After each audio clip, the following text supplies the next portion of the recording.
हर हर महादेव। शिव पुराण में रुद्र संहिता के तृतीय पार्वती खंड में आज हम पढ़ेंगे भगवान शंकर का जटिल तपस्वी ब्राह्मण के रूप में पार्वती के आश्रम पर जाना, उनसे सत्कृत हो उनकी तपस्या का कारण पूछना तथा पार्वती जी का अपनी सखी विजया से सब कुछ कहलाना। हर हर महादेव। ब्रह्मा जी कहते हैं, नारद, उन सप्त ऋषियों के अपने लोक में चले जाने पर सुंदर लीला करने वाले साक्षात भगवान शंकर ने देवी के तप की परीक्षा लेने का विचार किया। वे मन ही मन पार्वती से बहुत संतुष्ट थे। परीक्षा के ही बहाने पार्वती जी को देखने के लिए जटाधारी तपस्वी का रूप धारण करके भगवान शंभु उनके वन में गए। अपने तेज से प्रकाशमान अत्यंत बूढ़े ब्राह्मण का रूप धारण करके प्रसन्न चित्त हो वे दंड और छत्र लिए वहां से प्रस्थित हुए। आश्रम में पहुंचकर उन्होंने देखा कि देवी शिवा सखियों से घिरी हुई वेदी पर बैठी हैं और चंद्रमा की विशुद्ध कला सी प्रतीत होती हैं। ब्रह्मचारी का स्वरूप धारण किए भक्त वत्सल शंभु पार्वती देवी को देखकर प्रीति पूर्वक उनके पास गए। उन अद्भुत तेजस्वी ब्राह्मण देवता को आया देख उस समय देवी शिवा ने समस्त पूजन सामग्रियों द्वारा उनकी पूजा की। जब उनका भली भांति सत्कार हो गया, सामग्रियों द्वारा उनकी पूजा संपन्न कर ली गई, तब पार्वती ने बड़ी प्रसन्नता और प्रेम के साथ उन ब्राह्मण देव से आदर पूर्वक कुशल समाचार पूछा। पार्वती बोली, ब्रह्मचारी का स्वरूप धारण करके आए हुए आप कौन हैं और कहाँ से पधारे हैं? वेद वेदताओं में श्रेष्ठ विप्रवर, आप अपने तेज से इस वन को प्रकाशित कर रहे हैं। मैंने जो कुछ पूछा है उसे बतलाइए। ब्राह्मण ने कहा, मैं इच्छानुसार विचरने वाला वृद्ध ब्राह्मण हूँ, पवित्र बुद्धि तपस्वी, दूसरों को सुख देने वाला और परोपकारी हूँ, इसमें संशय नहीं है। तुम कौन हो, किसकी पुत्री हो और इस निर्जन वन में किस लिए ऐसी तपस्या कर रही हो जो पंजे के बल पर खड़े हो तप करने वाले मुनियों के लिए भी दुर्लभ है। तुम न बालिका हो न वृद्धा ही हो, सुंदरी तरुणी जान पड़ती हो, फिर किस लिए पति के बिना इस वन में आकर कठोर तपस्या करती हो? भद्रे, क्या तुम किसी तपस्वी की सहचारिणी तपस्विनी हो?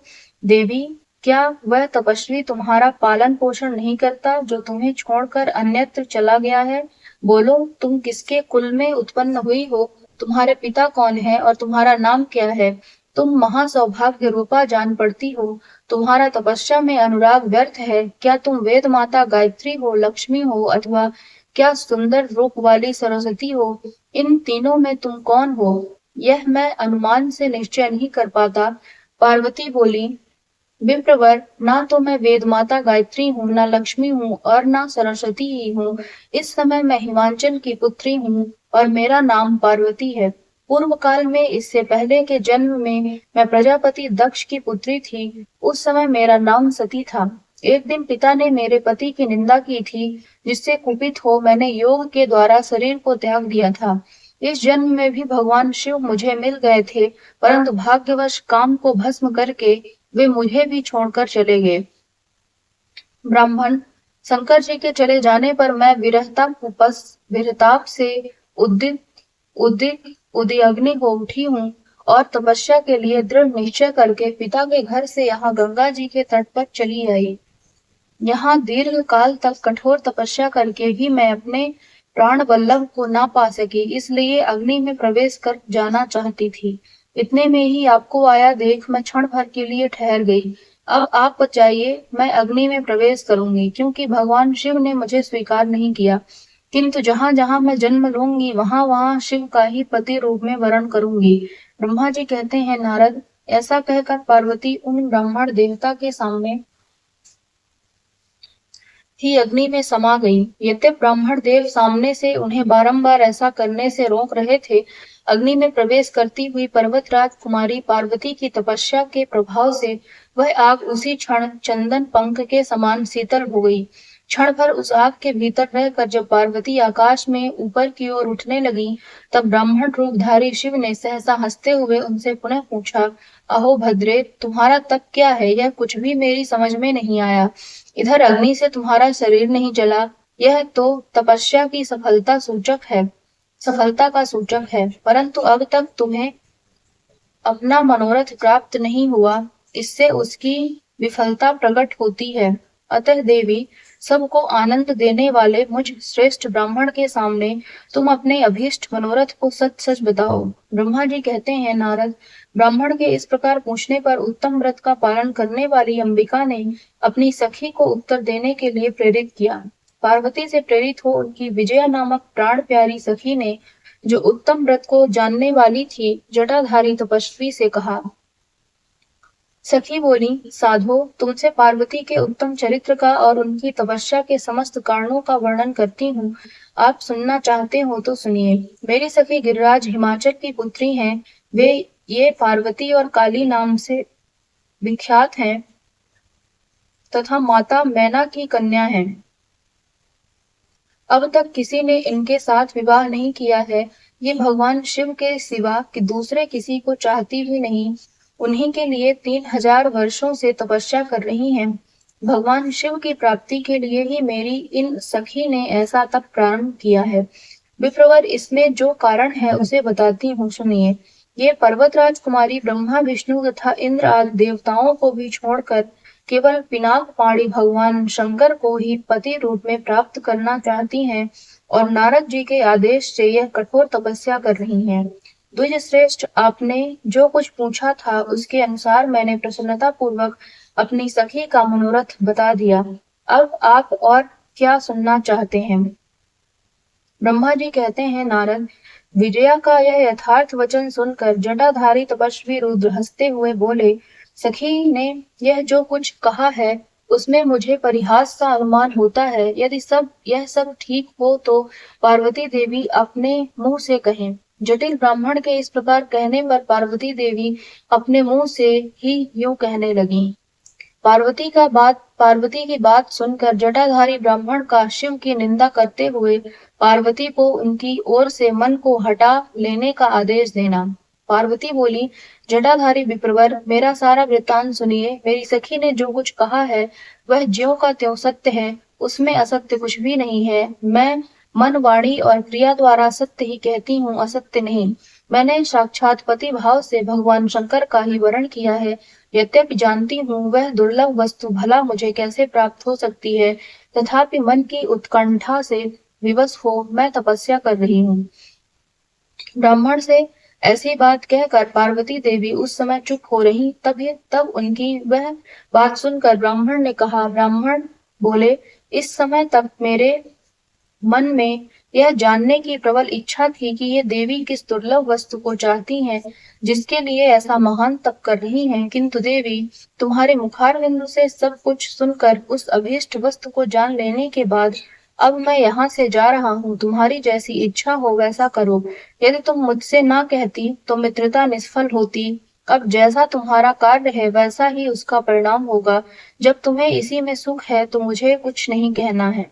वहां ऐसी बात कहकर ब्राह्मण ने ज्यों ही जाने का विचार किया, त्यों ही पार्वती देवी ने प्रणाम करके उनसे इस प्रकार कहा। पार्वती बोली, विप्रवर, आप क्यों जाएंगे? ठहरिए और मेरे हित की बात बताइए।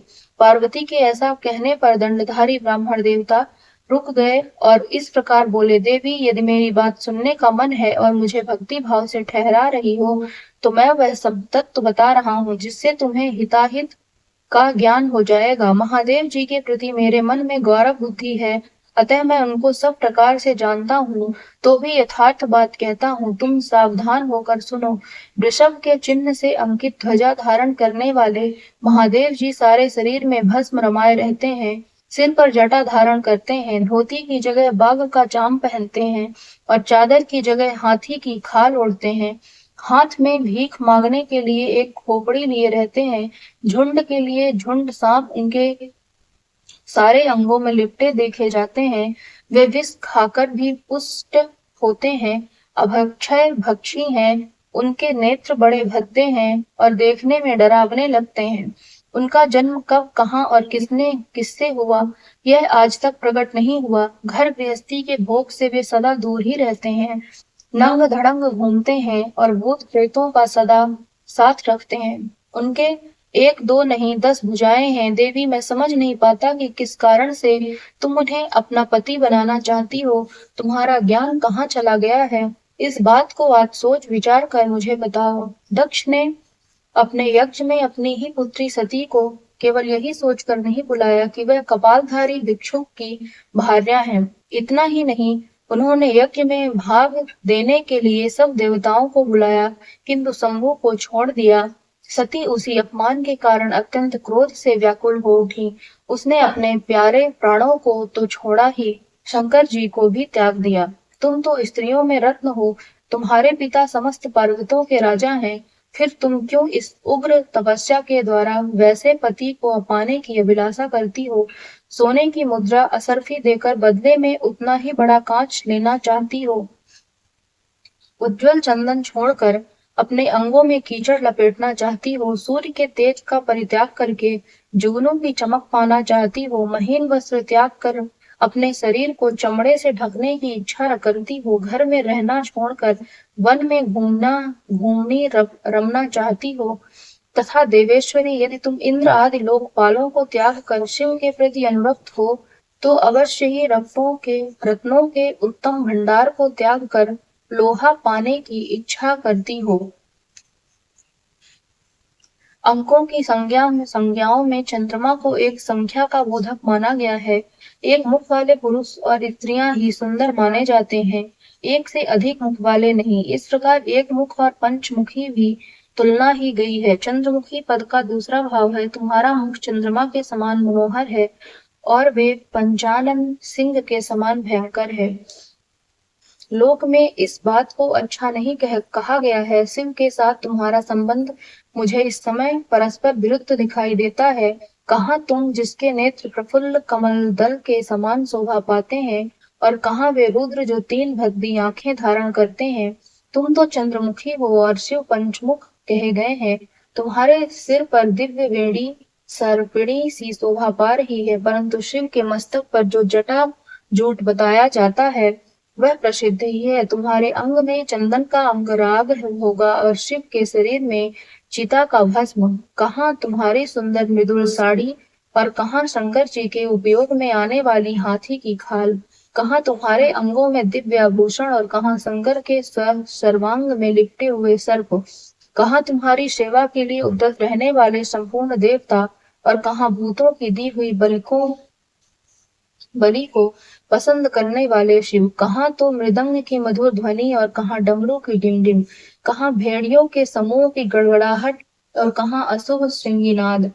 कहाँ ठक्का का शब्द और कहाँ अशुभ गलनाद। तुम्हारा यह उत्तम रूप शिव के योग्य कदापि नहीं है। यदि उनके पास धन होता तो वे दिगंबर नंगे क्यों रहते? सवारी के नाम पर उनके पास एक बूढ़ा बैल है और दूसरी कोई भी सामग्री उनके पास नहीं है। कन्या के लिए ढूंढे जाने वाले वरों में जो नारियों को सुख देने वाले गुण बताए गए हैं, उनमें से एक भी गुण भद्दी आंख वाले रुद्र में नहीं है। तुम्हारे परम प्रिय काम को भी उन हर देवता ने दग्ध कर दिया और तुम्हारे प्रति उनका अनादर तो तभी देख लिया गया जब वे तुम्हें छोड़कर अन्यत्र चले गए। उनकी कोई जाति नहीं देखी जाती, उनमें विद्या तथा ज्ञान का भी पता नहीं चलता। पिशाच ही उनके सहायक हैं और विष तो उनके कंठ में दिखाई देता है। वे सदा अकेले रहने वाले और विशेष रूप से विरक्त हैं, इसीलिए तुम्हें हर के साथ अपने मन को नहीं जोड़ना चाहिए। कहाँ तुम्हारे कंठ में सुंदर हार और कहाँ उनके गले में नरमुंडों की माला। देवी, तुम्हारे और हर के रूप आदि सब एक दूसरे के विरुद्ध हैं, अतः मुझे तो यह संबंध नहीं रुचता। फिर तुम्हारी जैसी इच्छा हो वैसा करो। संसार में जो कुछ भी असदस्तु है वह सब तुम स्वयं चाहने लगे हो, अतः मैं कहता हूँ कि तुम उस असत की ओर से अपने मन को हटा लो, अन्यथा जो चाहो वह करो, मुझे कुछ नहीं कहना है। ब्रह्मा जी कहते हैं, नारद, यह बात सुनकर पार्वती शिव की निंदा करने वाले ब्राह्मण पर मन ही मन मोहित हो उठी और उससे इस प्रकार बोली। पार्वती जी का परमेश्वर शिव की महत्ता का प्रतिपादन करना, रोष पूर्वक जटिल ब्राह्मण को फटकारना, सखी द्वारा उन्हें फिर बोलने से रोकना तथा भगवान शिव का उन्हें प्रत्यक्ष दर्शन दे अपने साथ चलने के लिए कहना। पार्वती बोली, बाबा जी, अब तक तो मैंने यह समझा था कि कोई दूसरे ज्ञानी महात्मा आ गए हैं, परंतु अब सब ज्ञात हो गया, आपकी कलई खुल गई। आपसे क्या कहूँ, विशेषतः उस दशा में जब आप अवध ब्राह्मण हैं, ब्राह्मण देवता आपने जो कुछ कहा है वह सब मुझे ज्ञात है, परंतु वह सब झूठा ही है, सत्य कुछ नहीं है। आपने कहा था कि मैं शिव को जानता हूँ। यदि आपकी यह बात ठीक होती तो आप ऐसी युक्ति एवं बुद्धि के विरुद्ध बात नहीं कर बोलते। यह ठीक है कि कभी कभी महेश्वर अपनी लीला शक्ति से प्रेरित हो तथा कथित अद्भुत भेष धारण कर लिया करते हैं, परंतु वास्तव में वे साक्षात परब्रह्म परमात्मा है। उन्होंने स्वेच्छा से ही शरीर धारण किया है। आप ब्रह्मचारी का स्वरूप धारण कर मुझे ठगने के लिए उद्यत हो यहाँ आए हैं और अनुचित एवं असंगत युक्तियों का सहारा ले छल कपट से युक्त बातें बोल रहे हैं। मैं भगवान शंकर के स्वरूप को भलीभांति जानती हूँ, इसलिए यथा योग्य विचार करके उनके तत्व का वर्णन करती हूँ। वास्तव में शिव निर्गुण ब्रह्म है का कारणवश सगुण हो गए हैं। जो निर्गुण है, समस्त गुण जिनके स्वरूपभूत हैं, उनकी जाति कैसे हो सकती है? वे भगवान सदाशिव समस्त विद्याओं के आधार हैं। फिर उन पूर्ण परमात्मा को किसी विद्या से क्या काम? पूर्व काल में, कल्प के आरंभ में भगवान शंभु ने में श्री विष्णु को उच्च उच्चवास रूप से संपूर्ण वेद प्राप्त प्रदान किए थे। अतः उनके समान उत्तम प्रभु दूसरा कौन है? जो सबके आदि कारण है, उनकी अवस्था अथवा आयु का माप तौर कैसे हो सकता है? प्रकृति उन्हीं से उत्पन्न है, फिर उनकी शक्ति का दूसरा क्या कारण हो सकता है? जो लोग सदा प्रेम पूर्वक शक्ति के स्वामी भगवान शंकर का भजन करते हैं, उन्हें भगवान शंभु प्रभु शक्ति, उत्साह शक्ति और मंत्र शक्ति, ये तीनों अक्षय शक्तियां प्रदान करते हैं। भगवान शिव के भजन से ही जीव मृत्यु को जीत लेता है, निर्भय हो जाता है। इसलिए तीनों लोकों में उनका मृत्युंजय नाम प्रसिद्ध है। उन्हीं के अनुग्रह से विष्णु विष्णु तत्व को, ब्रह्मा तो ब्रह्म तत्व को और देवता देव तत्व को, देवत्व को प्राप्त हुए हैं। शिव जी का पक्ष लेकर बहुत बोलने से क्या लाभ? वे भगवान स्वयं ही महाप्रभु हैं। कल्याण रूपी शिव की सेवा से यहाँ कौन सा मनोरथ सिद्ध नहीं हो सकता? उन महादेव जी के पास किस बात की कमी है जो वे भगवान सदाशिव स्वयं मुझे पाने की इच्छा करें? यदि शंकर की सेवा ना करें तो मनुष्य 7 जन्मों तक दरिद्र होता है और उन्हीं की सेवा से सेवक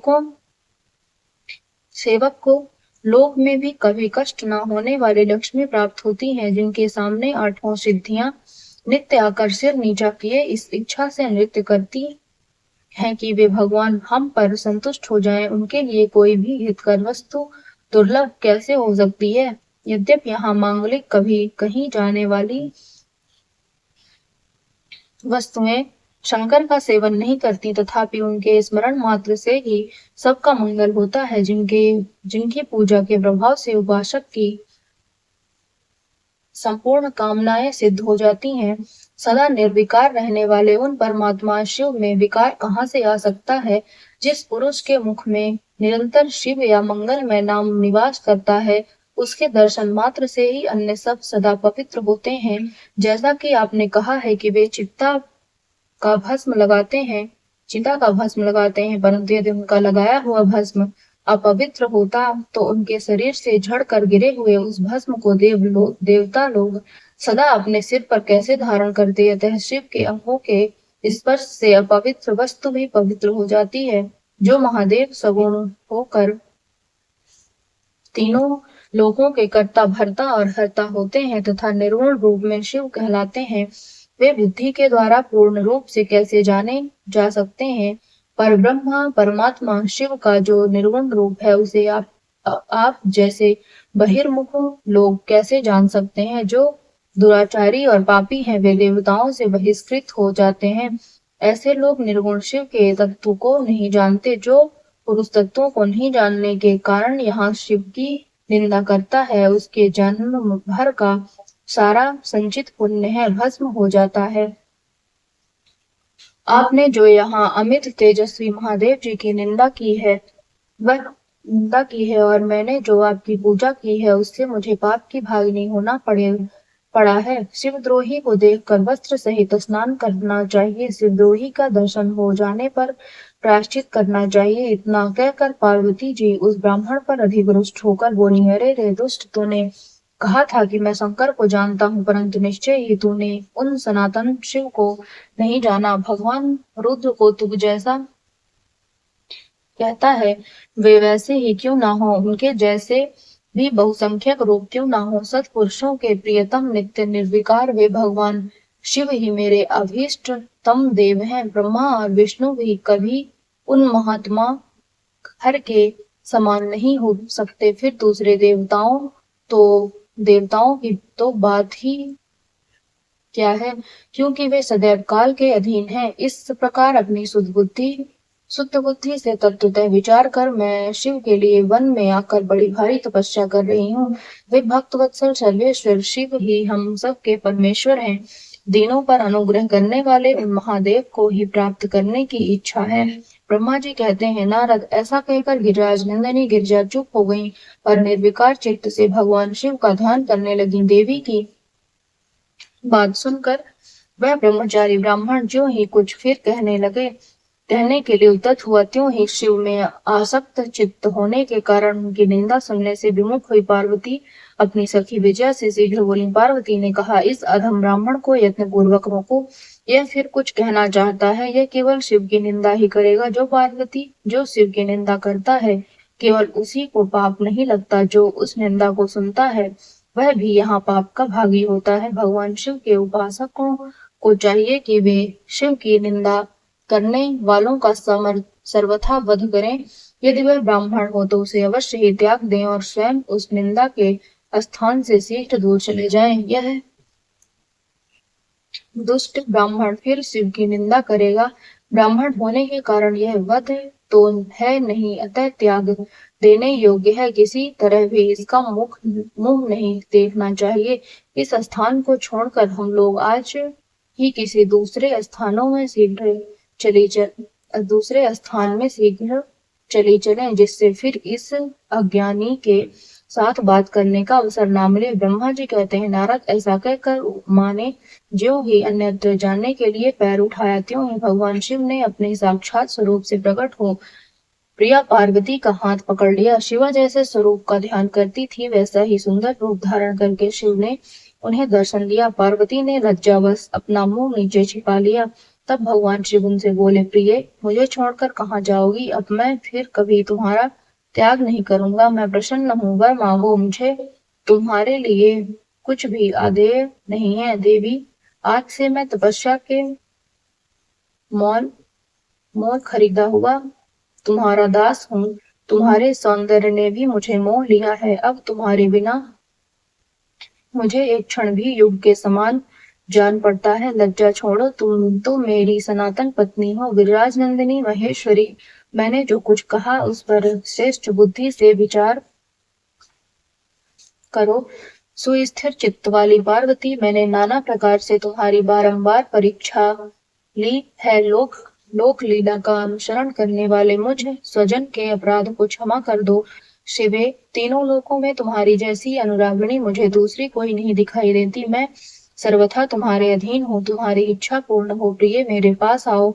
तुम मेरी पत्नी हो और मैं तुम्हारा वर हूँ। तुम्हारे साथ मैं शीघ्र ही अपने निवास स्थान उत्तम पर्वत कैलाश को चलूंगा। ब्रह्मा जी कहते हैं, देवादिदेव महादेव जी को ऐसा कहने पर पार्वती देवी आनंद भंग हो उठी। उनका तपस्या जनित पहले का सारा कष्ट मिट गया। मुनि श्रेष्ठ सती साध्वी पार्वती की सारी थकावट दूर हो गई, क्योंकि परिश्रम फल प्राप्त हो जाने पर प्राणी का पहले वाला सारा श्रम नष्ट हो जाता है। हर हर महादेव। इस वीडियो में यहीं तक था। मिलते हैं आप सभी से नेक्स्ट वीडियो में। तब तक के लिए आप सभी को श्री शिवाय नमस्तुभ्यम। हर हर महादेव।